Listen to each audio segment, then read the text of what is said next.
What's up, guys? Clutch3070 bringing the Mark Matthews New Age Replica Pocket. This is an exact replica pocket. I took probably about 74, 75 pictures at the Rush game we went to a couple weeks ago. We were very fortunate to have seats pretty much right behind the Rush bench. So, of course, I was just sitting there snapping pictures of sticks, and after looking at pictures and really zooming in, I was able to depict his pattern perfectly. So basically, this is what you're going to be looking for. It's a Warrior Bird X. He uses some type of soft mesh. I'm not too sure. I believe it's Gymalax because I think that's what most people would use anyway, but could be Warrior since he's a Warrior Pro. He uses a nylon 3 straight, and if you look closely, you can kind of tell that the Burn X is super wide.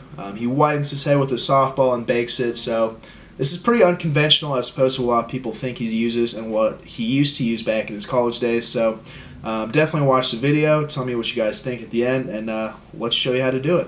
To start off this pattern, you got the Burn X, 9 diamond top string. I don't really want to show that, but it's on the first hole here, first sidewall hole. Pretty standard. Like I said, Mark Matthews uses a soft mesh. I believe it is just standard Gymalax soft mesh. I've got the sidewall pattern on that one, but to start, it's pretty simple, and unlike his previous patterns, it's one of the more simplistic ones, and it actually, his whole pocket scheme is quite different. So after we do the tutorial, I'll show you guys a bit about the pocket and tell you why he does some things he does. So to start off, you're going to take a sidewall hole on the second string here, go up.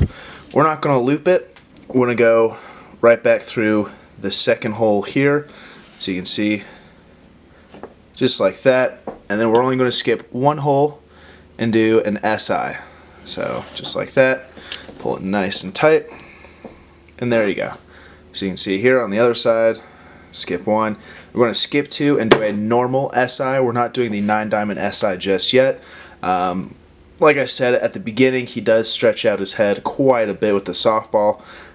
So no reason to do the 9 diamond SIs quite yet. So next, after the 1 SI, we're going to skip 2 holes here and do another SI. Like I said, just a standard 10 diamond one, like so. Pull it nice and tight. And you can kind of see it's starting to take shape since the SIs are on the outside and there's not a whole lot of pull down to it. The shooters are going to stay pretty much straight, not horribly bowed, which is what he's big into. And the next, we're going to skip 1 hole and do a 9 diamond SI interlock. So if you weren't around during the Mark Matthews pocket craze, I'll show you real quick how to do it. So basically, oh, my Red Bull. You go through the very next 10 diamond row like you normally would, through the hole like you would for an SI, and then you actually go up this 9 diamond row right here.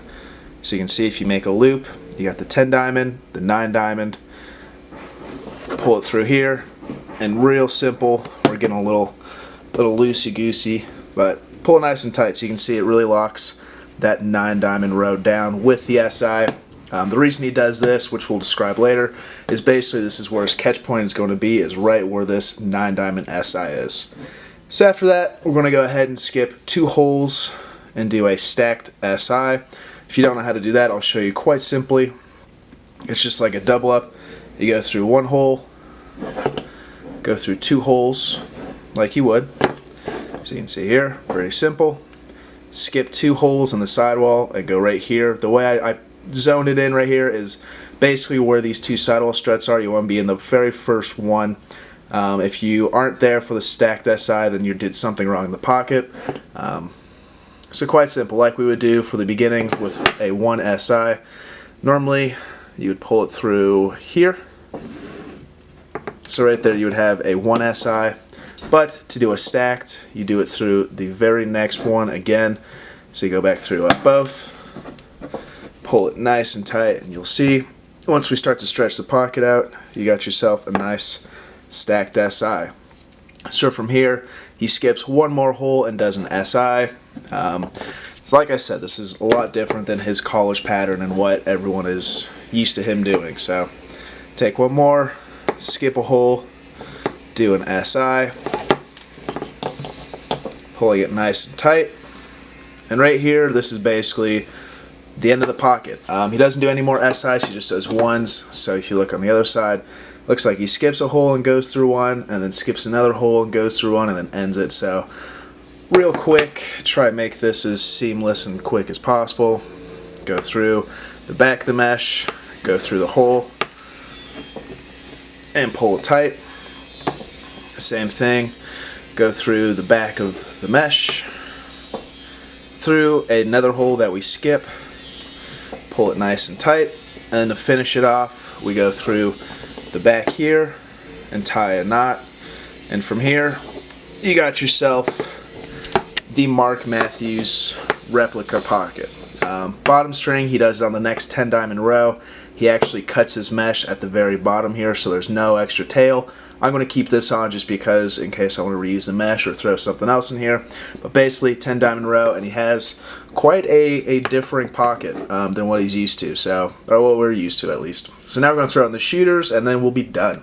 Here is the final product. I threw in the shooting strings real quick. I figured I didn't need to show you how to do those.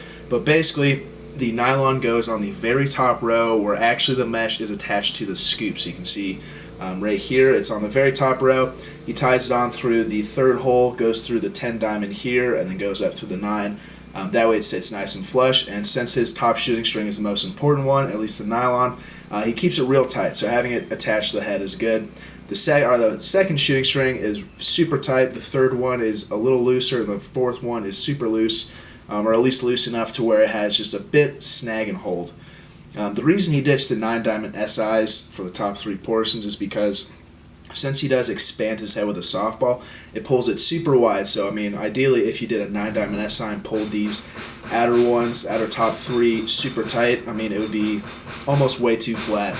So, that's why he doesn't do that. The 9 diamond SI right here, in this portion of the head, is naturally where the ball is going to sit and where he wants the most hold out of his stick.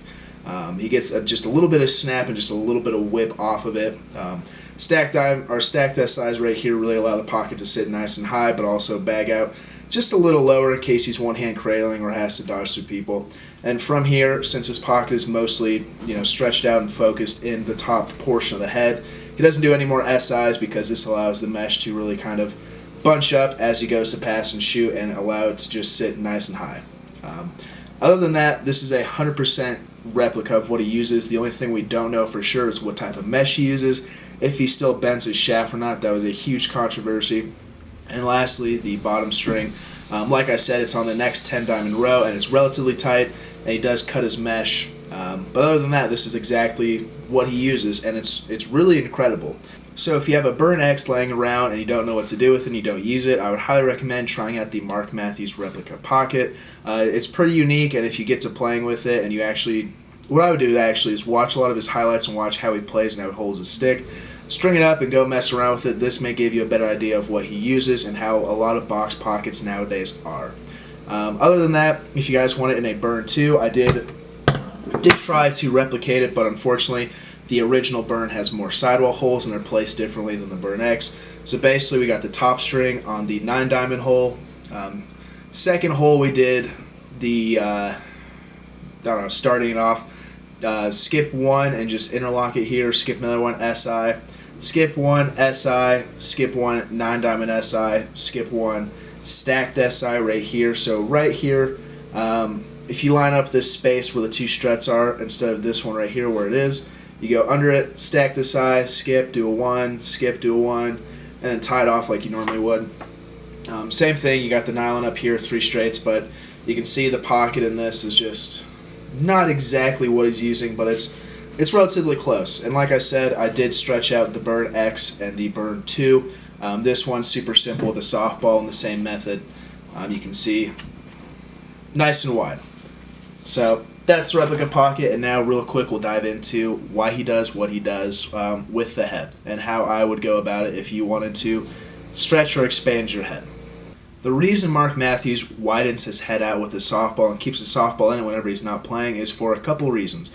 One, in box lacrosse, there's a huge misconception that you need something super pinched, super narrow with a super deep baggy pocket and a lot of hold.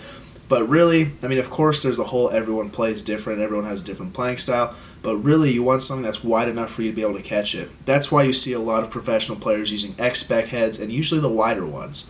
But Mark Matthews with his Burn 2, he stretches out with the softball. The reason being, he has such an incredible playing style. He's such a great player. A lot of his goals are he catches it real quick and lets it out. Having such a wide head allows for him to catch the ball in traffic real easily. All he has to do is get it relatively in the same area and the ball should go right into his stick.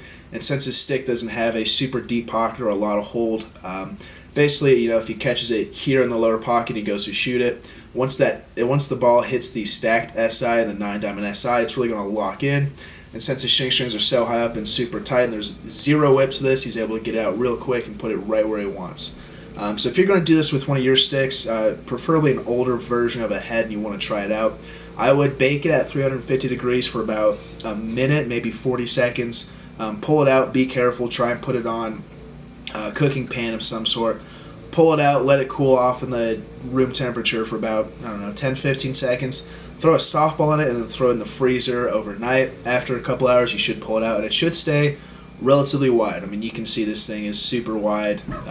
I didn't do anything crazy with it. In fact, the softball I have now, it's a bit smaller than the standard ones. But the softball now, I mean, it doesn't even, it sits here in the middle of the head and it doesn't even do a whole lot. So if you're trying to do that with a head, that's what I recommend doing. Try it on an older head and try this pocket style. I think you guys may like it. I think that if you, ideally in the off season, if you play with something like this and you get used to it, and you throw a bit more whip in your usual pattern, you should be able to have a lot more success on the field. If you're thinking about playing box lacrosse and you sign up for a league, maybe try and widen your head just a little bit and take something from this pocket to kind of give you a feel of what you're looking for.